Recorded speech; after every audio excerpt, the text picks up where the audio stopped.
नारायणगढ़ के बनौदी toll plaza पर किसानों का धरना लगातार जारी है। किसानों और ग्रामीणों ने टोल फ्री सहित अन्य मांगों को लेकर टोल प्लाजा को बंद कर धरना प्रदर्शन शुरू किया, जिसमें आसपास के 11 गांवों के किसान और ग्रामीण बड़ी संख्या में शामिल हुए।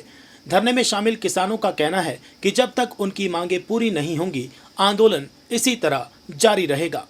धरने के दौरान अंबाला के सांसद वरुण चौधरी भी पहुंचे और किसानों की मांग को उचित ठहराया।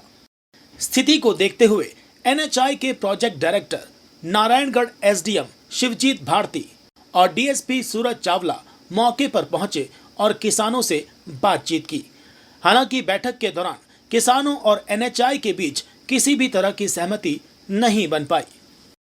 किसानों ने NHI पर मनमानी करने के आरोप लगाए और साफ कहा कि उनकी मांगें पूरी नहीं होने तक धरना जारी रहेगा। किसानों ने कहा कि जब तक उनकी मांगों पर कोई ठोस कार्रवाई नहीं होती, धरना स्थल पर आंदोलन जारी रहेगा। वहीं प्रशासन की ओर से किसानों को समझाने की कोशिश लगातार जारी है। धरना स्थल पर वातावरण शांतिपूर्ण रहा और बड़ी संख्या में किसान अपनी एकजुटता दिखाने के लिए मौजूद रहे। देखिए, कोई भी व्यक्ति अपना काम छोड़कर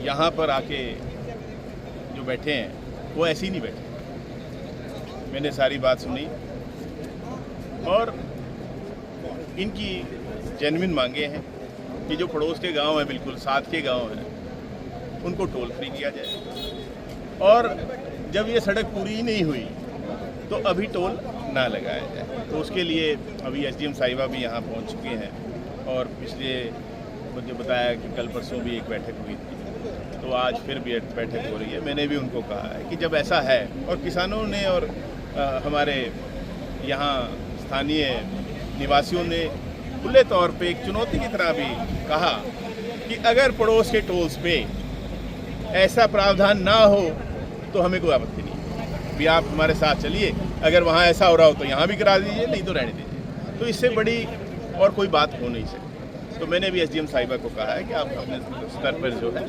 इसकी जानकारी लें और जैसा आसपास के टोल्स पे प्रावधान है, ऐसा ही प्रावधान हमारे यहाँ बनौदी टोल पे भी किया जाए। 30 किलोमीटर के अंदर 350 का पास ही दे सकते हैं। जो फुल एग्जम्पशन है वो दैट इज नॉट एप्लीकेबल। नहीं, ये पूरा रोड कंप्लीट है हमारा, उसी का टोल, जो रोड कंप्लीट है उसी का टोल लिया जाता है। ऐसा हमारे कोई संज्ञान में नहीं है, ना ही हमारे रूल में। तो अभी जो समाधान के लिए जैसे किसान उन्होंने अपनी मांगे रखी हैं, उसके लिए आप विचार करोगे या यही नियम रहेंगे? नहीं, नियम यही है।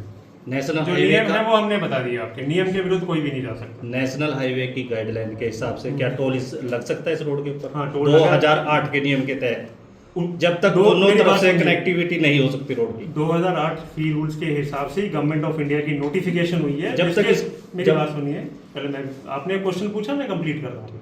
जो 2008 के फी रूल की आप बात कर रहे हैं, उसी के आधार पे ही टोल लगा है। गवर्नमेंट ऑफ इंडिया के गजट नोटिफिकेशन हुई है टोल के लिए। जब तक कनेक्टिविटी दोनों तरफ से, ये नियम है कि दोनों तरफ से नहीं, रोड चालू होना ऐसा कुछ नहीं है। जो रोड कंप्लीट हुआ है उसी का टोल लिया जाता है। सर, आप कह रहे हो कि रोड कंप्लीट हो गया, नारायणगढ़ से जो तिलोकपुर रोड जा रहा है वो एक साइड चल रही है, वहाँ पे 2 बार एक्सीडेंट भी हो चुके हैं, तो उसका जिम्मेदार कौन होगा? कहाँ पे एक्सीडेंट हुआ है? ये नारायणगढ़ से जो अपना तिलोकपुर रोड जा रहा है जी, हरियाली ढाबे के पास एक ही साइड चल रही है जी, एक साइड बंद पड़ी है और वहाँ पे गिल्ली मिट्टी का जो, हाँ जी, अच्छा वो स्टेट हाईवे, वो आपका नहीं है जी? सर आपका नाम? मेरा नाम आशिम बंसल है, मैं प्रोजेक्ट डायरेक्टर।